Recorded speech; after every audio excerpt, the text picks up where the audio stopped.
It's another episode of The Install with Greg Cosell of NFL Films. Greg, I've been so excited for this particular conversation because I know it's just going to be about the football today. Like everything else going on around, I know that you and I are going to talk about things that happen in football games and matchups between coaching staffs. Right. That is going to be just, a blessed release from what the rest of my week has been. I guess it's been a couple of interesting days here for you, Buck, doing your show, huh? I would say that is an accurate assessment. Yes, Yeah. right as usual, Greg. But let's talk about the most recent result for Tennessee. Well, Yep. actually, before we do that, Greg, there was a lot of great games on the board this past weekend. I wonder which one you enjoyed the most based on how you saw the matchups play out, because obviously Tennessee and Philadelphia looked like a good game. Didn't end up being that. But we had a couple of interesting results and I think a lot of fun matchups throughout the course of the weekend. I don't know if one struck you in particular. I would say the one that probably stood out the most, and I've been through the tape in detail, was the Dolphins and the Niners, because obviously no one expected Jimmy Garoppolo to get hurt on the first series and Brock Purdy to come in and play. And I don't think most people expected, as good as the Niners defense has been, that they would kind of pretty much shut down the Dolphins offense. Because after the first play of the game, which was the 75-yard touchdown to Trent Sherfield, after that, the Dolphins offense, they had some plays. Obviously, they were a very good offense, but it was slow going. So that game probably intrigued me the most. Yeah, it was curious. I haven't studied in depth that game, but to see some of the inaccuracies from Tua that we just haven't seen this year was kind of the thing that I took away as being something worth, looking at a little closer as they move forward, because they're jockeying in a very, very competitive division right now. Yeah, and it was interesting to me. I thought right from the start, and this came from coaching tape, not from TV. I thought Tua was playing a little fast right from the start of the game. He looked a little hurried. I thought there were snaps. I don't know this for a fact because I'm not in their meeting rooms, but there were snaps to me in which I believed his eyes were not in the right place on his drop. I just think it was one of those games. Could you say it was the defense? Maybe, maybe not. You never know that. Only the quarterback can tell you that. But it just looked like everything he was doing was a little fast. Now, he's fast anyway, because that's one of his positive traits is he gets back in that pocket and he gets rid of the ball. Everything is so quick and compact, but it just seemed like it was a little quicker. It seemed like he was hurried as opposed to playing, what's the right word I'm looking for? Like I said, he's normally quick twitch, but this time he looked hurried. Yeah, no, I think that difference makes sense to people. Yeah. I'll tell you who did not look hurried playing quarterback this weekend. Jalen Hurts looked like he had all the time in the world back in the pocket. No. And to see Well, the that's because he Eagles, did have all the time in the world. He didn't look like he had all the time in the world. He did have all the time in the world. that is an accurate assessment, I would say. I guess I shouldn't be surprised because we know that the Eagles are a complete offense, as we've talked about in previous podcasts, Greg. But to see them win that way with their passing game and not really, I mean, they got some rushes and they were not going completely away from the ground game, but that was not the way that they went out and got up the lead on the Titans and then just kind of bled them dry. No, and it's interesting you mentioned that. And what have we talked about with the Titans over the years, Buck? We've talked about the fact that in this league, if you want to be a great offense, and great's not a word that I use loosely, as you know, but if you want to be a great offense in any given game, either through your game plan leading up to it or as the game plays out, your run game and your pass game have to be able to function independently of one another. Right. We've talked about that through the years. So the Eagles made a decision. They came off a week in which they rushed for 350 yards. Then they looked at the Titans defense and they clearly said, you know what? We can throw the ball on this secondary. Yeah. That's what they said. And we have a great offensive line and they don't blitz very much. So we feel very confident in our ability to pass protect against 4. So they said, you know what? We don't really need to run the ball. We can come out and we can throw it. And they made that choice. And because their run game and their pass game can work relatively independently of one another, they came out and they threw the ball without having to do anything with their run. And they're obviously a really good running team, but they don't have to establish a run game for their offense to work. Right. They don't have to run effectively to get to other things. They can kind of do what they feel is best, based on the opponent's defensive strengths and weaknesses. Which, when you articulate it that way, that's I mean, people have heard us talk about the Titans, needing, sometimes they don't necessarily need to establish the run to build off of it, but it's such a core part of everything that they want to do beyond it, that the independent operation is not always possible the way that, I mean, not everybody can do what the Eagles do anyway, but still it's a much different slog for this particular team. And the Titans don't need to establish the run any given week because the run's already established by their core foundation of how they play and by their use of personnel. I mean, when you play the Titans going into the game, and unless they make a change, I know Mike Vrabel mentioned the crossroads and whatever that means. We don't know that, and he's certainly not going to make a public announcement as to what that means. But when you play the Titans up to this point in time, for a fact you're going to get 12 personnel, 2 tight ends on the field, 3 tight ends on the field, and you're going to get Derrick Henry. So going into that game, if you're a defense, that you can line up with your personnel and your alignments and play a certain way because you know what you have to defend. When you play the Eagles, you don't always know what you have to defend because they can do the run or the pass depending on their view of your defense. 350 yards plus rushing against the Packers, and then 350 plus. I think Jalen had 380 and 3 touchdowns. 29 for 38 for 380. That's pretty good. And it started pretty much on the first series. And that 34-yard touchdown to Smith was a beautifully designed play.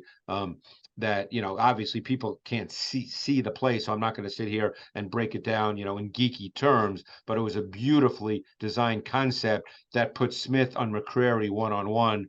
And as well as McCrary has played this year, the Eagles will take Smith pretty much on any corner one-on-one any day of the week. No, they definitely identified McCrary in particular. It felt like early, and we're having success against him. And frankly, they've got guys that can win one-on-one, right? I used to watch the other guy play, A.J. Brown, on a regular basis. Turns out he's a pretty good player in one-on-one situations. So those explosive plays that the Titans defense had done well to hold down, obviously the inability to get pressure kind of damns them out the gate, but they're losing those one-on-one matchups down the field. And the one thing about the Eagles, we've talked about this with the Bengals because the Titans have played the Bengals a lot in recent years with Burrow. But one thing the Eagles have started to do over the last 4, 5, 6 weeks, which Joe Burrow does all the time, is because of the quality of their wideouts, when Jalen Hurts now sees one-on-one outside the numbers, they take those shots. They're very comfortable with matchups. I mean, we can talk about the touchdown to Brown that he caught over Avery, where Avery was really kind of Velcroed to him. But they look at those matchups and say, you know what, we're attacking those matchups. Doesn't matter who the corners are. We're attacking those matchups because we have Brown and we have Smith, and we can win one-on-one outside the numbers. It was certainly fun to watch them on offense this week, Greg. And obviously the offense that the Titans defense will see next, still without Denico Autry for the foreseeable future as he kind of works through a knee injury. And obviously that's a big part of that. Jeff doesn't look, I mean, I know not everybody looks great against the Eagles offensive line, but it's been a tough go for Jeff Simmons in the last couple of weeks. And it was evident in this game because, look, the Eagles arguably have the best offensive line in football. Right. And as you saw being at the game, they could not get near Hurts. I mean, that's not normal. Ross Tucker, my buddy, I think tweeted, he said, people have to understand the time that Hurts has back there is just not normal in NFL games. They were literally stoned on pass plays, the 4-man pass rush. They couldn't get near Hurts. Yeah, and it very much limited them throughout the course of the day. So now Jacksonville will be the opponent for Tennessee coming up, a big divisional game, obviously still in the divisional lead, despite some setbacks in the last couple of weeks. The Jags, Greg, I mean, every time I think I've got like a good grasp on them, they have an outing like Detroit, and I'm just left looking around like, I mean, okay, growing pains, but what happened here? I guess that's the question. What happened to the Jags against the Lions this weekend? Yeah, I did watch that tape, and first of all, I know we want to speak about the Jags, but I got to tell you, the Lions defense, which was not very good earlier in the year, they are kind of getting fun to watch. They play fast. They were aggressive and challenging tactically, with pressure, with man coverage. They play with speed. They play with tenacity. I mean, they get after it pretty good. And the Jags kind of struggled a bit to run the ball. They had a turnover right on the first series. And they just seemed, it was one of those games when you watch it, they just couldn't seem to get into any rhythmic flow at all. They just couldn't seem to sustain anything. So they just had one of those games. Look, I don't think Lawrence played poorly. He made a couple of really good throws. From a defensive perspective for the Titans, the one thing you absolutely have to be aware of in this game is Christian Kirk, because Christian Kirk is primarily a slot receiver. He leads the NFL in slot targets. He leads the NFL in slot receptions. He's primarily a slot receiver in their offense, and he is their number one receiver, clearly. Now, they actually have a pretty decent receiving core with the two Joneses, Zay and Marvin, but Kirk is kind of the guy, and he's the player that you can't let be a deciding factor in the game if you're Tennessee. Well, and I'm glad you mentioned the struggles to run the football for them, because we've talked about like the situations that the coaching staff under Doug Peterson has put Trevor Lawrence in to kind of not minimize his exposure is not the right word, but to kind of make things more comfortable on him, allow him to get into a better rhythm, and obviously the ability to move the ball with their ground game has been successful at times and allowed them to do so. Yes. This is a game where that was not possible. No. And look, I mean, you got into the third quarter after the first series of the third quarter when Detroit scored, it was 30-6. But it was the kind of game, the Lions got ahead early. You know how sometimes you've watched enough football to know that no matter how many times coaches and teams say, hey, if we get down early, we're not going to get out of what we do. That always sounds good in the team meeting. And then you get in the game, and I see it when I watch tape as well as watching games on TV, and you can just feel the game moving in a direction where even though it's 14-3 in the second quarter, and just the very nature of the score shouldn't mean that you have to change anything, the game feels different. You know exactly what I'm talking about. I watched one of those games this Sunday. Absolutely. Right. And that game just started to feel different for the Jaguars. You could tell, as much as they probably wanted to just play what they consider to be Jaguars football, it just got away from them. So, and curious, Greg, your opinion on the Lions offense this year. Jared Goff is somebody who has been, good at times, bad at times throughout the course of his career, and the circumstances have obviously changed a great deal over the course of his career. But that offense really seems to hum, and I don't want to call anything flukish in football, but it no longer seems like an anomaly. The Lions are able to move the ball and really score at will against a lot of teams. Yeah, they score a lot of points. Goff has played very, very well. Yeah. Look, Goff was in a Super Bowl a number of years ago, but then he kind of fell into that category where people thought he was no good. Now, he's not no good. He's certainly not a top 5, but if we look at the way Goff has played this year, he's been really good in a number of areas. They've been outstanding with the play-action pass game, truly outstanding. And because Goff's background, by the way, with McVay is play-action under center, not shotgun play-action, but under center, what I would call conventional play-action, that's what the Lions have done. He has 130 dropbacks this year where there's been play-action, Buck. 100 of those 130 have been with him under center. Yeah. So that is something they do a lot of, and he has been truly outstanding with play action. They often max protect. When I say that, they block with 6 or 7. They'll often do it with 6 offensive linemen on the field. And they do it out of 11 personnel. And when they do it out of 3 wide, his numbers, his statistics with play action from under center out of 11 personnel are absolutely ridiculous. He's 80% completion on a meaningful number of throws, okay, with 8 touchdowns and no interceptions. So the play action pass game is something that the Lions are really, really good at. I love the extra offensive linemen. They're having the big dudes do shifts and motions and things like that in the red zone. It's a lot of fun to watch. And by the way, they have a good offensive line. Again, the Lions, because they're the Lions, although they've won 4 out of 5, and the only loss was the Buffalo game on Thanksgiving, where they clearly competed with a very good team. So great game. Yeah, this is a team that has played extremely well over the last month and a week, and you can see the improvement on tape clearly. So with the Jags defense, then was the play action something they specifically struggled with, or was there what other ways was Detroit able to put pressure on them that way? Well, the Jags have made a change at linebacker. They've replaced one rookie with another rookie. Devin Lloyd no longer is the starter the last two games with Foy Aluakin at Foyer, I guess it is Foyer Aluakin at linebacker in their nickel. They've now the last 2 weeks have played Chad Muma, who's another rookie. I believe he's from Wyoming, and I believe he played a year with Logan Wilson at Wyoming, the Bengals linebacker. Yeah. So Muma has replaced um, Lloyd in the nickel, and so now he literally plays almost every snap along with Aluakin. And Muma has had some struggles in pass coverage in these two games that he's played. Don't forget he's a rookie. He hasn't played a lot. His eyes have not always been in the right place, with the result that he's not recognized routes that were his own responsibility. I think he's a player you have to look to attack. You have to look to attack with your run game concepts and then your play action concepts off that. And I think that's an area that Tennessee has to look at and say, you know what, we have to exploit that. Because Moom is going to be a good player. He's long, he's athletic. I liked him a lot coming out of Wyoming as a prospect, but right now there's certain areas, just because he's inexperienced and hasn't seen a lot of this, that he's clearly struggling with.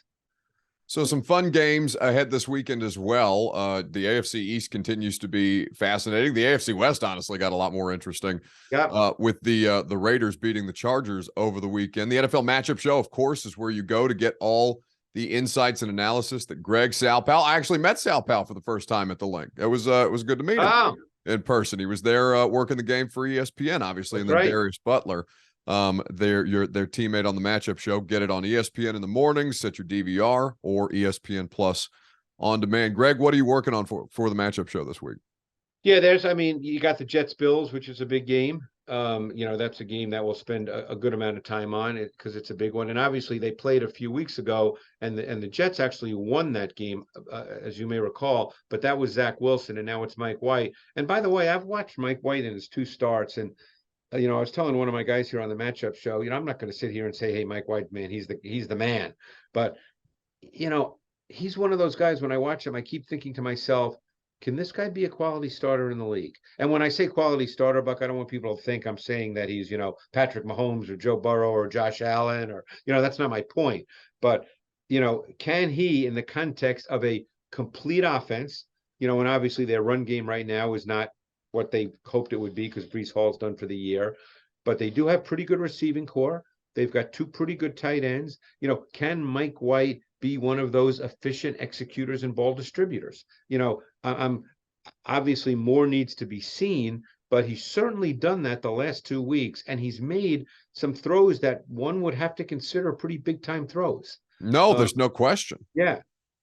So, I'm going to hope, I will see more. Obviously, he's going to play this week against a pretty good defense, although now we know Von Miller's out for the year. Yeah. Which is a shame. He's probably so disappointed because they apparently found that out during surgery. So he didn't know that until he came out of surgery. And I'm sure that's when they told him, that, hey, or maybe he's awake during this. I don't know. I don't know how that surgery works. But the point is, this is a big game. It's in Buffalo. It's Jets Bills. It'll be Mike White. The Bills have started to incorporate some things offensively with playing the pony package with Naheem Hines and James Cook. Cook is becoming a bigger factor. So that's a really intriguing game this weekend. I love that you brought up Mike White because it's, you have certain feelings about guys the more that you watch. I mean, we just haven't seen that much of Mike White, as you mentioned. It's such a small sample size across now 2 seasons, but things that Mike White is doing better than Zach Wilson, like things that Mike White is executing better than Zach Wilson beyond just the general scope of the offense. Are there things that you're seeing in terms of the traits that one is playing better, that is allowing one to play better than the other right now? Because obviously, I think everybody would acknowledge that Zach Wilson has a lot of talent, as he did coming out of the NFL draft, and Mike White, it seems to be more comfortable with what they're asking him to do. It's such a great question, and we're going to talk about this when we start doing draft work, because we were talking in our matchup room about Anthony Richardson from Florida declaring the draft. And of course, the immediate response is this guy is just a high level talent with traits off the charts. So I'm one of those people, and maybe it's, from back in my college days where, the question is why. Let's do critical thinking. what are traits? What kind of traits are we talking about? And this is no knock on Richardson. This is the general quarterback conversation that will be had. Okay, is the ability to run really fast, which he can do, by the way, and throw the ball really easily with velocity. Are those quarterback traits? Or does another coach say that's really good that he can do that, but he does not have at this moment in time any sense of timing, any sense of anticipation. His ball placement can be very erratic, and I'm not saying Richardson is this guy. I'm just using these as examples. Are those traits, and what traits then become more important? Mike White is obviously a quarterback that does not have a gun.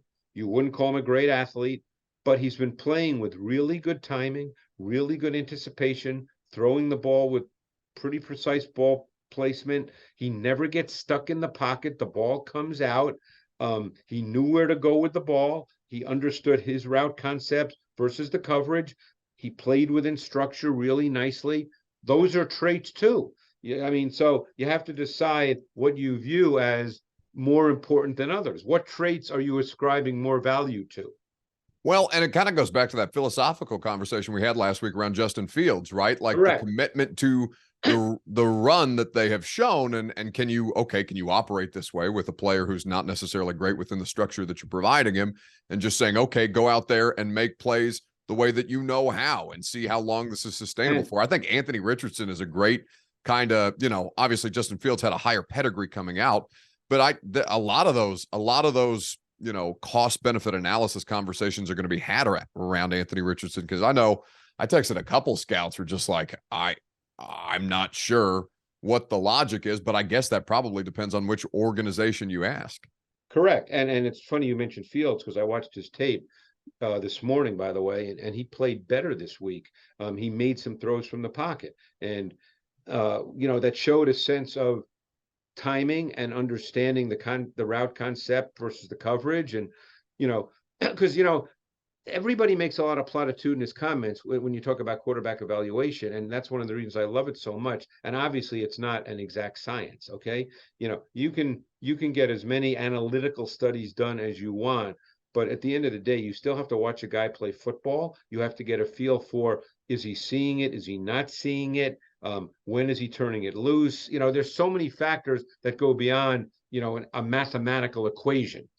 And your point about Richardson is 100% right. He is going to be a fascinating evaluation, and I guarantee that he'll be one of those guys that some teams and some evaluators will say, oh, this guy's a top 5 pick, you got to take him. And other teams will say, hey, he really should be a 4th round pick, and see how he develops.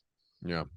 No, that's all conversations that we're not very far away from having. No. And I'm kind of looking forward to starting to watch college tape, but I can't really do that really for another, I don't know, month, 5-6 weeks. Well, good. That means there's still NFL football going on. Exactly. So we'll enjoy what remains of the season. Greg, always a pleasure to see you. Great to see you this weekend. That was a lot of fun. Really enjoyed Philadelphia. Glad we could get together, and certainly we'll be back for another episode of the podcast next week. Thanks, buddy. Thanks, Buck.